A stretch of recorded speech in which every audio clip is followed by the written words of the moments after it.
আমি হরিপদ দাস। আমার স্বরচিত একটি কবিতা, করমণ্ডল এক্সপ্রেস। বালেশ্বর ভয়াবহ ট্রেন দুর্ঘটনা। করমণ্ডল এক্সপ্রেস হাওড়াগামী ট্রেন বেলাইন হয়ে দাঁড়িয়ে থাকা মালগাড়ির পেছনে ধাক্কা মারে। লাইন থেকে ছিটকে গেল বগিগুলো, মালগাড়ির উপরে উঠে পড়ল আর কিছু বগি। দুমড়ে মুছতে লাইনের পাশে পড়ে রইল। এত বড় দুর্ঘটনা এর আগে কখনো হয়নি। টিভির পর্দায় দেখতে পেলাম সারি সারি মৃতদেহের মিছিল। এই বীভৎস দৃশ্য দেখে চোখের জলের বাঁধ ভেঙে এলো। থামানোর কোনো উপায় নেই।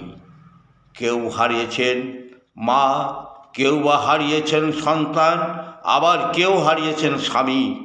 অকালে চলে গেল কতগুলো প্রাণ, নিষ্পাপ প্রাণ। এর জবাব কে দেবে? রেলের পরিকাঠামো ঠিক নেই।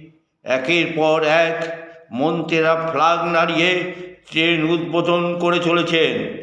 নেই কোনো যাত্রীদের নিরাপত্তা। রেলমন্ত্রী নাকে সর্ষের তেল দিয়ে ঘুমোচ্ছেন।